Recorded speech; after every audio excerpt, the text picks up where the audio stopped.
दोस्तों, स्वागत है आपका हमारे इस यूट्यूब चैनल योजना विद एएस में। सुकन्या समृद्धि योजना के लाभ लेने के लिए कई व्यक्ति इस योजना में आवेदन करते हैं, लेकिन इस योजना का लाभ लेने से पहले सुकन्या समृद्धि योजना के नुकसान के बारे में भी आवश्यक जान लेना चाहिए। सुकन्या समृद्धि योजना के नुकसान 10 बड़े नुकसान हैं जो आपके लिए जानना बेहद ज़रूरी है। अगर आप इस योजना में अपनी बेटी का खाता खुलवाते हैं तो वह 10 सबसे बड़े नुकसान क्या हैं, हम आपको इस वीडियो में स्टेप बाय स्टेप बताने वाले हैं। तो अगर आप खाता खुलवाना चाहते हैं तो उससे पहले यह नुकसान ज़रूर जान ले। तो चलिए वीडियो को करते हैं स्टार्ट। नुकसान नंबर 1, लंबे समय तक पैसा न निकाल पाना। सुकन्या समृद्धि योजना का सबसे बड़ा नुकसान यही है कि इस योजना के अंतर्गत जमा होने वाला पैसा आप लंबे समय तक नहीं निकाल सकते हैं। इस योजना में बेटी के नाम पर सुकन्या समृद्धि योजना का अकाउंट खोला जाता है, जिसमें 15 साल तक लगातार पैसा जमा आपको करना पड़ता है। जी हाँ दोस्तों, सबसे बड़ा और पहला नुकसान यही है कि इसमें आप पैसा नहीं निकाल सकते हैं। 15 साल तक आपको इसमें लगातार पैसा जमा करना पड़ता है, लेकिन यह पैसा आपकी बेटी 18 साल होने पर 50% ही निकाल सकती है। इसके अलावा बेटी के 21 साल होने पर शेष 50% पैसा निकाल सकते हैं। इससे पहले सुकन्या समृद्धि योजना के अंतर्गत अकाउंट से आप एक भी पैसा नहीं निकाल सकते हैं, जो सबसे बड़ा नुकसान है। नुकसान नंबर 2, 1.5 लाख रुपए से ज़्यादा जमा करने पर प्रतिबंध है।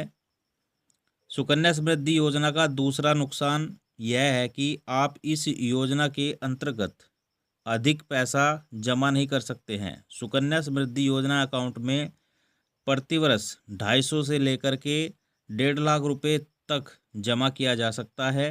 1.5 लाख रुपए से ज़्यादा पैसा जमा करने पर इसमें प्रतिबंध है।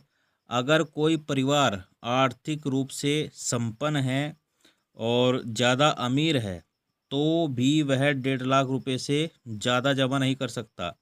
अधिक पैसा निवेश करने के लिए वह fix deposit, PPF, NSC, mutual fund जैसे आदि ऑप्शन की तरफ जा सकता है। नुकसान नंबर 3, न्यूनतम धनराशि जमा न करने पर पेनल्टी। दोस्तों, जैसा कि आप जानते हैं कि सुकन्या समृद्धि योजना के अंतर्गत न्यूनतम 250 रुपये और ज़्यादा से ज़्यादा 1.5 लाख रुपये प्रतिवर्ष जमा कर सकते हैं। सुकन्या समृद्धि योजना का तीसरा नुकसान यह है कि यदि आप न्यूनतम राशि 250 रुपये प्रतिवर्ष जमा नहीं करते हैं तो आपको 50 रुपये की पेनल्टी देना पड़ेगा। जितने साल तक आप जमा नहीं करते हैं उतने साल तक 50 रुपये के हिसाब से जोड़कर आपको पेनल्टी देनी होगी। अगर आप किसी कारणवश पैसा नहीं जमा कर पाते हैं तो आपको 50 रुपये प्रतिवर्ष के हिसाब से पेनल्टी इसमें देनी होगी। नुकसान नंबर 4, 5 साल से पहले सुकन्या समृद्धि योजना खाता बंद ना होना। सुकन्या समृद्धि योजना अकाउंट 5 साल से पहले आप किसी भी हालत में बंद नहीं कर सकते हैं। बेटी की आयु 18 वर्ष होने पर सुकन्या समृद्धि योजना अकाउंट से 50% की धनराशि निकाल सकते हैं। इसके अलावा बेटी की आयु 21 वर्ष होने पर शेष 50% की धनराशि आप निकाल सकते हैं। लेकिन हाँ, यदि अकाउंट खोलने के 5 साल के बाद बेटी को कोई गंभीर बीमारी हो या अभिभावक की असमय मृत्यु हो जाती है तो सुकन्या समृद्धि योजना का अकाउंट इसमें बंद हो जाता है। नुकसान नंबर 5, 10 साल से बड़ी बेटी का सुकन्या समृद्धि योजना में अकाउंट न खुलना। सुकन्या समृद्धि योजना का एक नुकसान यह भी है कि सुकन्या समृद्धि योजना एज लिमिट बेटी के 10 साल होने के बाद यदि आप सुकन्या समृद्धि योजना के तहत अकाउंट खुलवाते हैं तो अकाउंट नहीं खुलेगा।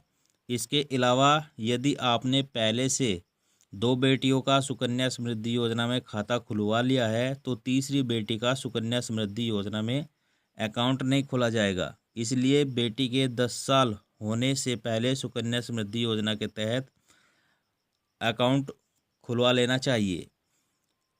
नुकसान नंबर 6, माता पिता को छोड़कर बेटी को मिलेगा पूरा पैसा। सुकन्या समृद्धि योजना का एक यह भी नुकसान है कि मैच्योरिटी होने के बाद अकाउंट का पूरा पैसा केवल बेटी ही निकाल सकती है। बेटी के नाम से खुला सुकन्या समृद्धि योजना अकाउंट से एक भी पैसा माता पिता नहीं निकाल सकते हैं। 21 वर्ष पूरा होने के बाद सुकन्या समृद्धि योजना अकाउंट का विस्तार नहीं किया जा सकता है, इसलिए बेटी को 21 वर्ष होने के बाद अकाउंट से पूरा पैसा निकालने के बाद अकाउंट बंद करना पड़ता है।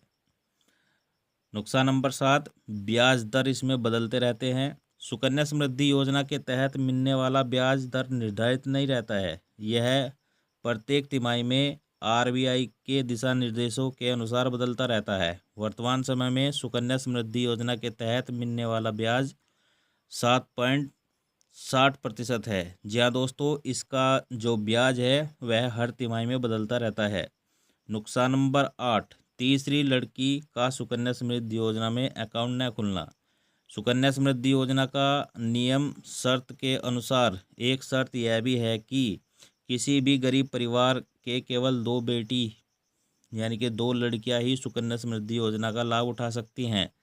यदि परिवार में 2 से अधिक लड़कियां हैं तो तीसरी और चौथी लड़की इस योजना का लाभ नहीं उठा सकती है। लेकिन हाँ, यदि पैदा होने वाली दूसरी लड़की जुड़वा और तिड़वा होती है तो ऐसी स्थिति में दूसरी लड़की के साथ तीसरी और चौथी लड़की भी सुकन्या समृद्धि योजना का लाभ उठा सकती हैं।